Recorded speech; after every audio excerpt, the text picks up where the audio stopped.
Hello friends, welcome to the channel Readers Club.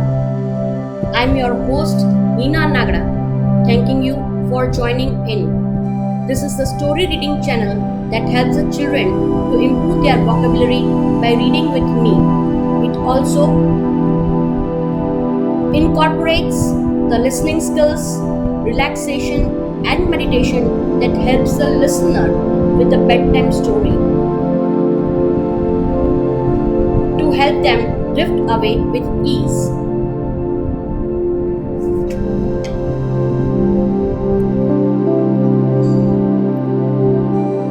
Today, I'm going to read the fairy tale Alice in Wonderland, Chapter 9, The Mock Turtle's Story. You can't think how glad I am to see you again, you dear old thing, said the Duchess as she tucked her arm affectionately into Alice's and they walked off together. Alice was very glad to find her in such a pleasant temper and thought to herself that perhaps it was only the pepper that had made her so savage when they met in the kitchen. When I am a duchess, she said to herself, not in a very hopeful tone though, I won't have any pepper in my kitchen at all. Soup does very well without.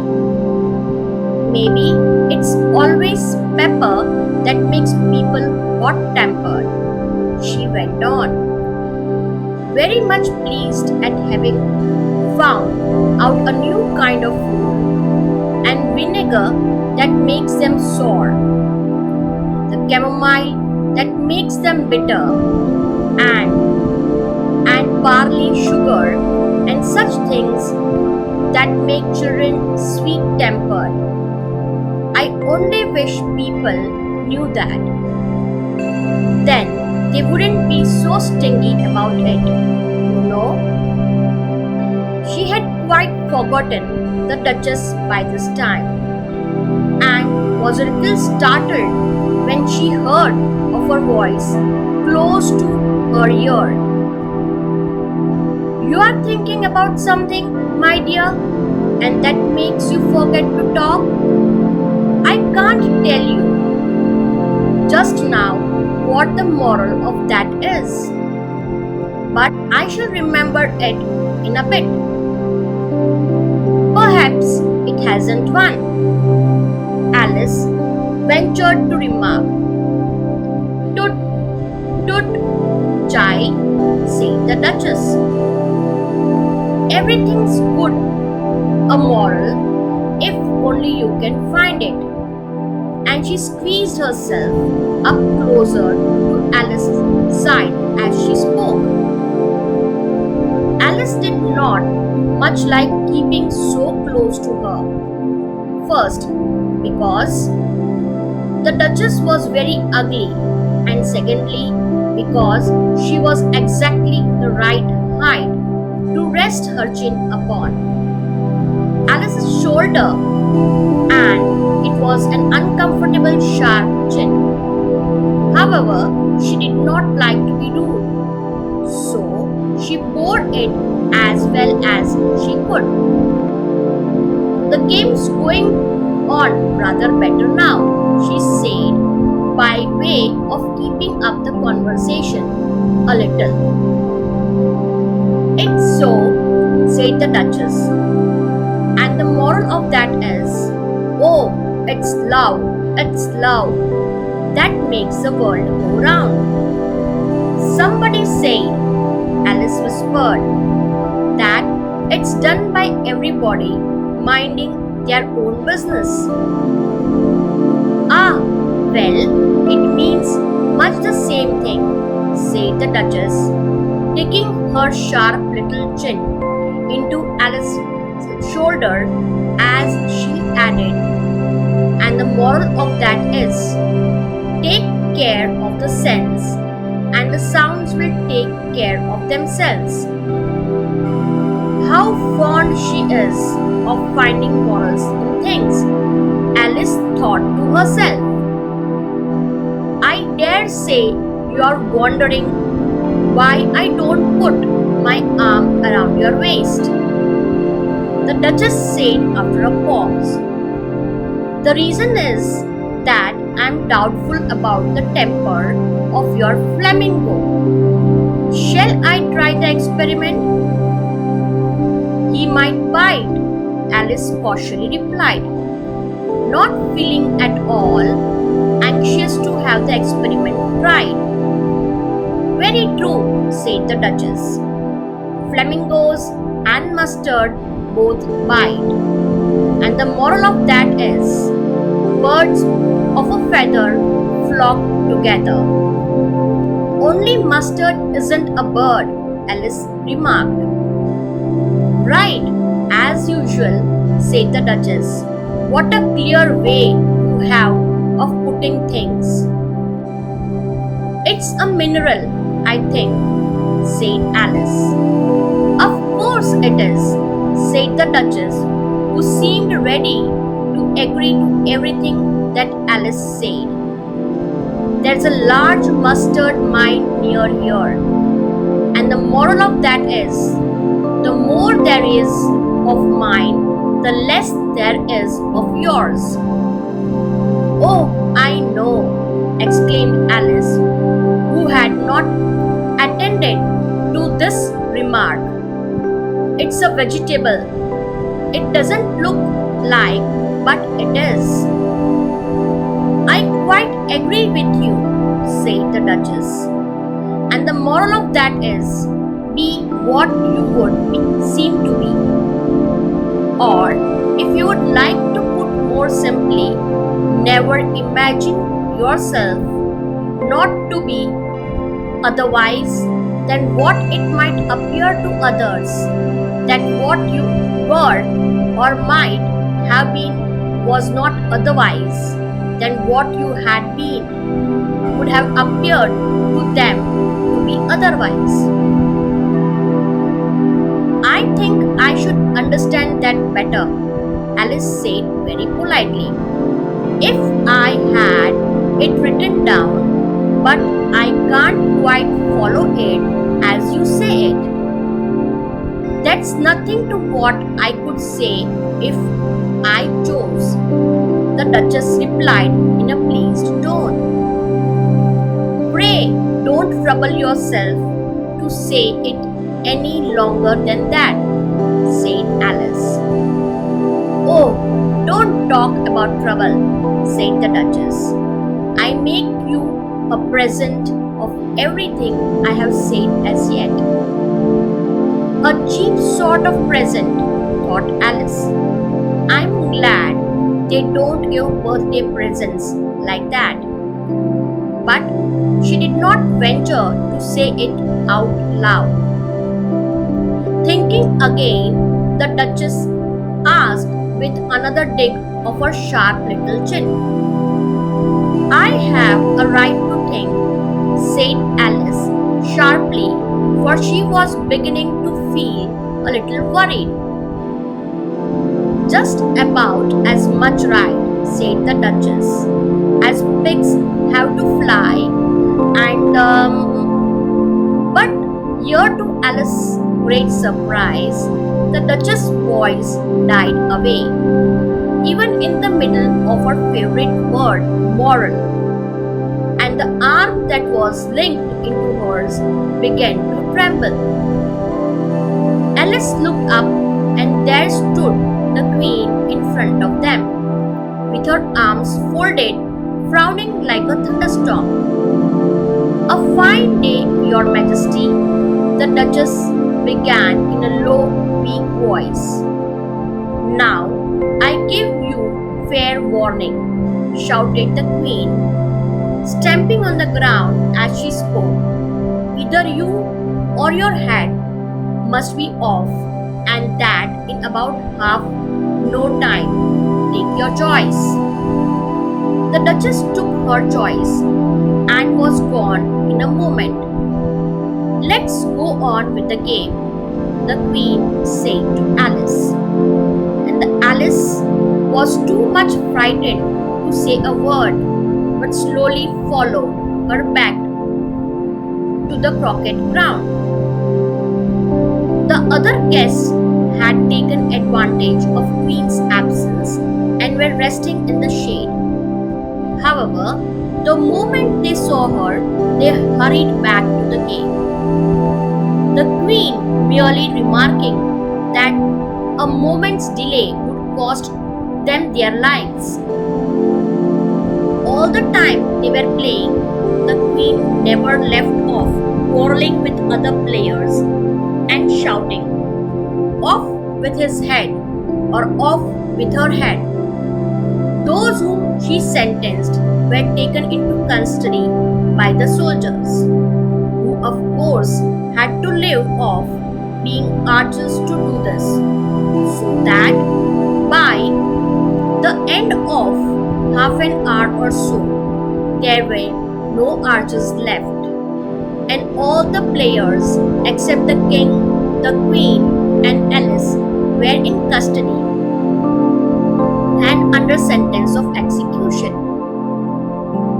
Then the queen left off, quite out of breath, and said to Alice, "Have you seen the mock turtle yet?" "No," said Alice. "I don't even know what a mock turtle is." "It is a thing mock turtle soup is made from," said the queen. "I never saw one or heard of one," said Alice. "Come on then," said the queen, "and he shall tell you his story." As they walked off together, Alice heard the king say in a low voice to the company generally, "You are all pardoned." "Come, that's a good thing," she said to herself, for she had quite felt unhappy at the number of executions the king had ordered. They very soon came upon a griffin lying fast asleep in the sun. If you don't know what a griffin is, look at the picture. "Up, lazy thing," said the queen, "and take this young lady to see the mock turtle and to hear his story. I must go back and see after some executions I have ordered." And she walked off, leaving Alice alone with Griffin. Alice did not quite like the look of the creature, but on the whole, she thought it would be quite as safe to stay with it as to go after the savage queen. So she waited. The griffin sat up and rubbed its eyes. Then it watched the queen till she was out of sight. Then it chuckled. "What fun," said the griffin, half to itself, half to Alice. "What is the fun?" said Alice. "Why, she," said the griffin. "It's all her fancy that they never executes nobody, you know. Come on." "Everybody says, 'Come on,' here," thought Alice, as she went slowly after it. "I never was so ordered about in all my life. Never." They had not gone far before they saw the mock turtle in the distance, sitting sad and lonely on a little ledge of rock. And as they came nearer, Alice could hear him sighing as if his heart would break.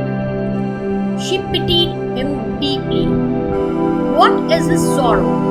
she asked the griffin, and the griffin answered, very nearly in the same words as before, "It's all his fancy that he hasn't got no sorrow, you know. Come on." So they went up to the mock turtle, who looked at them at, with large eyes full of tears but said nothing. "This your young lady," said the griffin. "She wants for you to know your history. She do.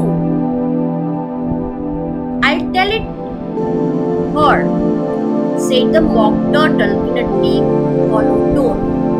"Sit down, both of you, and don't speak a word till I have finished."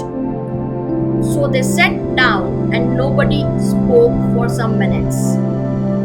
Alice thought to herself, "I don't see how he can ever finish if he doesn't begin." But she waited patiently.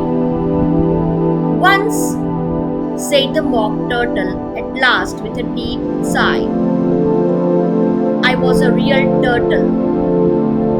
These words were followed by her very long silence, broken only by an occasional exclamation of "Rch" from the griffin and the constant heavy sobbing of the mock turtle. Alice was very nearly getting up and saying, "Thank you, sir, for your interesting story," but she could not help thinking there must be more to come, so she sat still and said nothing. "When we were little," the mock turtle went on at last, more calmly, though still sobbing a little now and then, "we went to school in the sea. The master was an old turtle. We used to call him Tortoise." "Why did you call him Tortoise if he wasn't one?" Alice asked. "We call him Tortoise because he taught us," said the mock turtle angrily. "Really? You are very dull. You ought to be ashamed of yourself for asking such a simple question," added the griffin. And then they both sat silently and looked at poor Alice, who felt ready to sink into the earth. At last the griffin said to the mock turtle, "Drive on, old fellow. Don't be all day about it." And he went on in these words, "Yes, we went to school in the sea, though you may not believe it." "I never said I didn't," interrupted Alice. "You did," said the mock turtle. "Hold your tongue," added Griffin, before Alice could speak again. The mock turtle went on. "We had the best educations. In fact, we went to school every day. I have been to a day school too," said Alice. "You needn't be so proud as all that with extras," asked the mock turtle a little anxiously. "Yes," said Alice. "We learned French and music." "And washing?" said the mock turtle. "Certainly not," said Alice indignantly. "Ah, then yours wasn't a really good school," said the mock turtle in a tone of great relief. Now, at ours, they had, at the end of the bill, French, music, and washing, etc. "You couldn't have wanted it much," said Alice, "living at the bottom of the sea." "I couldn't afford to learn it," said the mock turtle with sigh. "I only took the regular course." "What was that?" inquired Alice. "Reeling and writhing, of course. It began with," the mock turtle replied, "and then the different branches of arithmetic, ambition, distraction, uglification, and derision." "I have never heard of uglification," Alice ventured to say. What is it? The griffin lifted up both its paws and surprise. What, never heard of uglifying? It exclaimed. You know what to beautify is, I suppose? Yes, said Alice doubtfully. It means to make anything prettier. Well, then, the griffin went on. If you don't know what to uglify is, you are a simpleton. Alice did not feel encouraged to ask any more questions about it. So she turned to the mock turtle and said, what else had you to learn? Well, there was mystery. The mock turtle replied, counting all the subjects on his flappers. Mystery, ancient and modern, geography, then drawling. The drawling master was an old congaree that used to come once a week. He taught us drawling, stretching, and painting in coils. What was that like? Said Alice. Well, I can't show it to you myself, the mock turtle said. I'm too stiff, and the griffin never learned it. I hadn't time, said the griffin. I went to the classics master, though he was an old crab. He was. I never went to him, the mock turtle said with a sigh. He thought, laughing, and grief, they used to say. So he did, said the griffin, sighing in his turn, and both creatures hid their faces in their paws. And how many hours a day did you do lessons? Said Alice, in a hurry to change the subject. 10 hours the first day, said the mock turtle, 9 the next, and so on. What a curious plan, exclaimed Alice. That's the reason they are called lessons, the griffin remarked, because they lesson from day to day. This was quite a new idea to Alice, and she thought it over a little before she made her next remark. Then the 11th day must have been a holiday. Of course it was, said the mock turtle. And how did you manage on the 12th? Alice went on eagerly. That's enough about lessons, the griffin interrupted in a very decided tone. Tell her something about the games now.